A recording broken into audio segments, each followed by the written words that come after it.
Ravi de vous retrouver sur France 24. Bienvenue à vous tous à l'heure de Paris Direct. Nous sommes ensemble jusqu'à 15 h. Voici tout de suite les principaux titres du jour. L'ouragan Milton a perdu en intensité, rétrogradé de nouveau ce matin au niveau 1.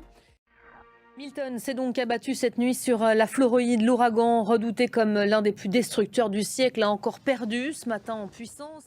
Voilà pour ce point météo, si l'on peut dire. Bruno Darro, bonjour. On en parle depuis 48 heures maintenant. Il y avait énormément d'inquiétudes. Il faut dire aussi qu'il y a eu des messages extrêmement alarmants. Même Joe Biden avait appelé la population à fuir. Ce choix, fuir ou mourir, ça c'est une phrase qui a été beaucoup répétée ces dernières heures. On a aussi assisté à un déluge de désinformation de la part de Donald Trump et du camp républicain. Et du camp républicain, et plus généralement, on va dire, de ce qu'on peut appeler la complosphère aux États-Unis. Mais il faudra avoir un peu de recul pour faire le point. Merci beaucoup Bruno Darro pour le décryptage.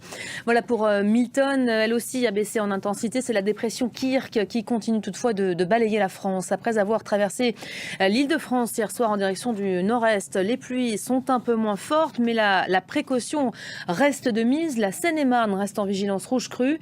6 départements en vigilance orange crue. Le point tout de suite avec nos confrères de France Télévisions.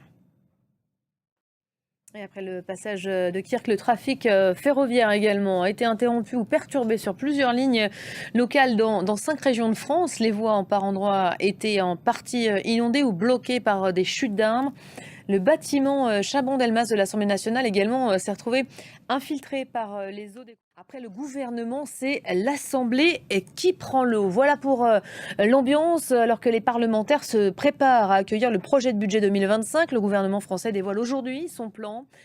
Un mot de la tournée éclair de Volodymyr Zelensky en Europe. Le président ukrainien rencontre aujourd'hui ses proches alliés européens. Il est d'abord accueilli ce matin au 10 Downing Street à Londres. Vous le voyez.